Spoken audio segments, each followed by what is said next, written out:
Que tal? Moi boa noite, un saúdo. Vaya por diante o noso agradecemento por sintonizarnos unha noite máis e o noso saúdo dentro dos servizos informativos da televisión local.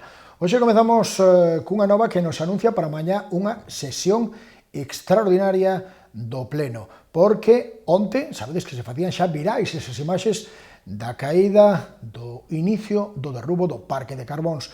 Pois había unha serie de medidas cautelares que estaban demandadas. Mañá falarase diso cunha reacción inmediata por parte do Concello, por parte do Pleno, para falar desas medidas que se solicitan.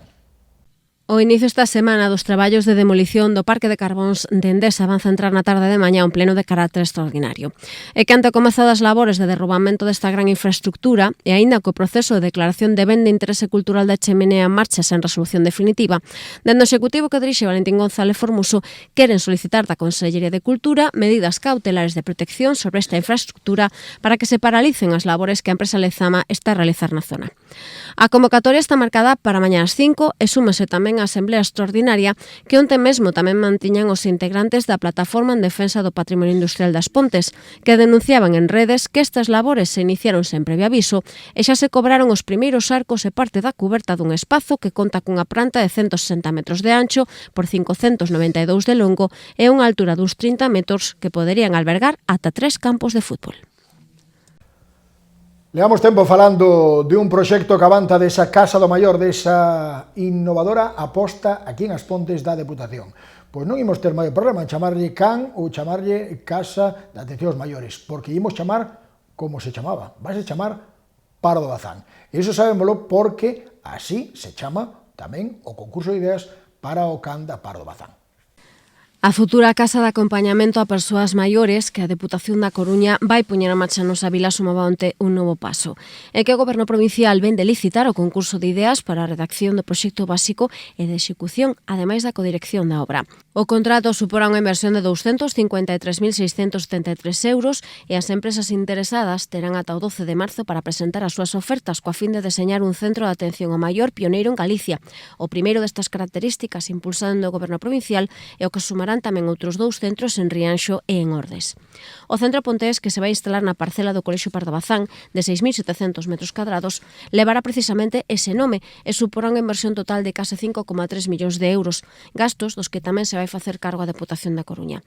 En canto a estas novidosas instalacións, serán todo un referente en Galicia ao crear un novo modelo residencial público, máis humano, próximo e centrado nas persoas, e que as pon no centro dos cuidados, apostando por residencias con poucos usuarios, semellantes a un fogar tradicional con espazos pensados para vivir con dignidade, autonomía e acompañamento, mantendo os vínculos coa contorna e coa comunidade.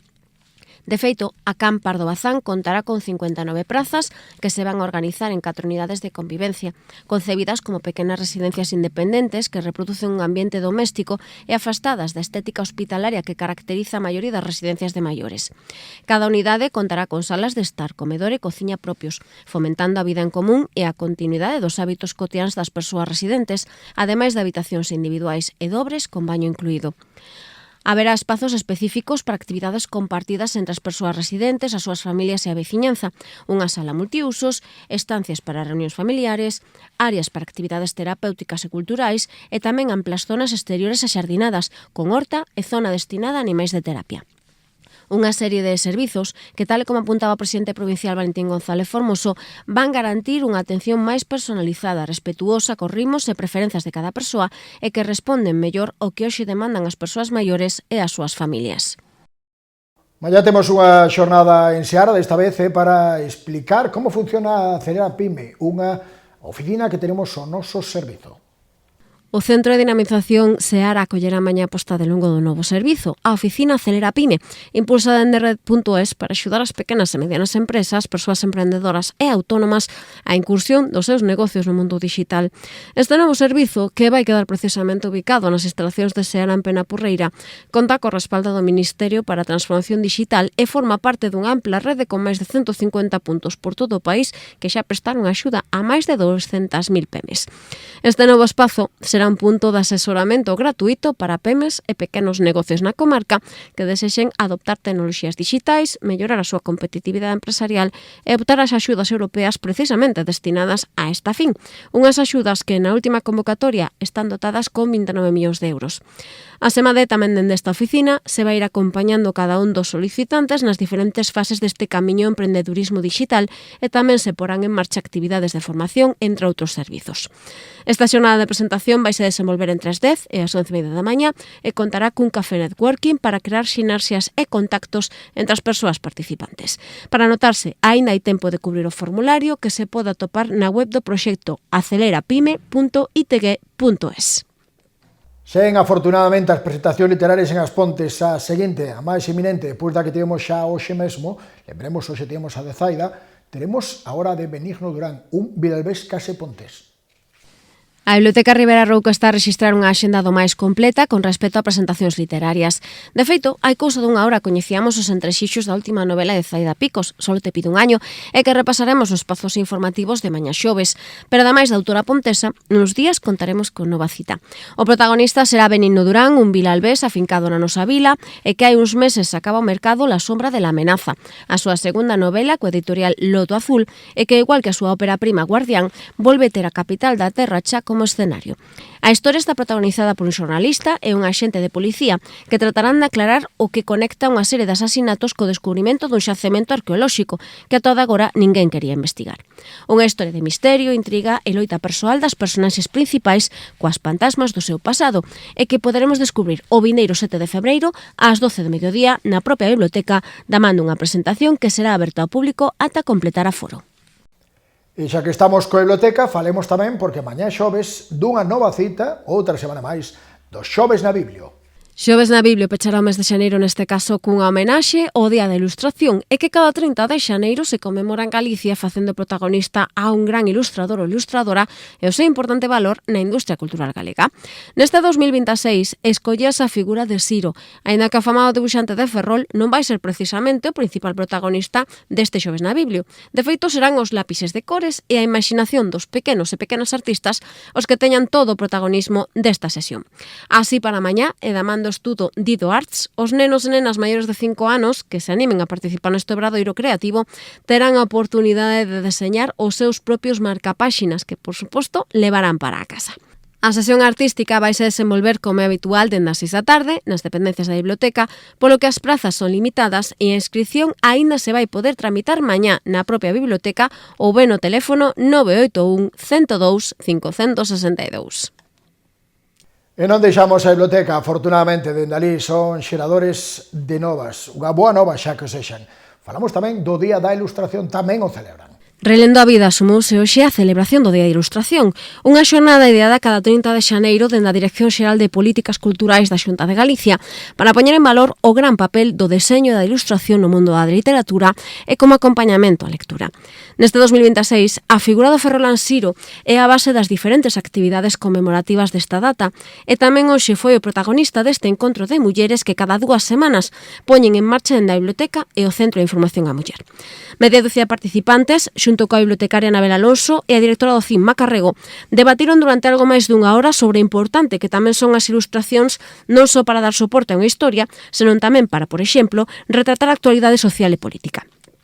Aí, ademais dos traballos do propio Siro en La Voz de Galicia, as míticas viñetas de Luis Dávila no Faro de Vigo ou o humor que nos deixou Forges nas páxinas del País, tamén temos a eses grandes precursores da ilustración como Castelao ou Xosé María Cauluaces, e que non podían faltar neste debate entre mulleres sobre como non só cas palabras se pode facer sátira e crítica da actualidade. Ademais de compartir as súas opinións durante o encontro, as participantes puideron desfrutar de algúns dos traballos de Siro, como a publicación 40 anos da autonomía de Galicia nas caricaturas de Siro, ademais da súa traxectoria como escritor, xornalista, pintor, dramaturgo ou caricaturista, e que se recollen libros como Hai que confiar na esperanza ou Sorrir en Frades, títulos que ata que remate xaneiro calquera veciño ou veciña poderá consultar e levar para a súa casa da man do Centro de Interese dedicado ao Día de Ilustración e que ata o luns quedará instalado nas dependencias da Biblioteca Municipal. Parece que queda moito para o curso que ven, pero non, de feito, están dentro dos colexios xa preparándose vindeiro curso en Santa María, son os primeiros en facer a súa xornada de portas abertas.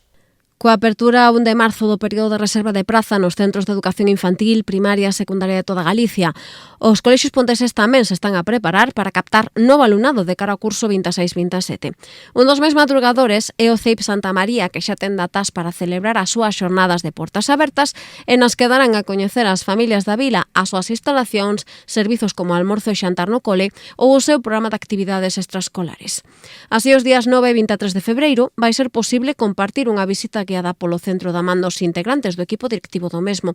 O obxectivo é achegar as familias dos futuros estudantes de Santa María ao que ofrece este colexio non só a nivel educativo, senón tamén lúdico, ademais deses servizos de conciliación como son o comedor e o servizo de almorzo, que tamén son toda unha axuda para os pais e nais que traballan. En canto aos horarios destas xornadas de portas abertas, o día 9 a visita realizarase en xornada de tarde, de 4:30 a 5:30, e o día 23 entre as 12 e a 1 da tarde, o que permitirá que as persoas interesadas en participar conten con 2 horarios adaptados ás súas necesidades.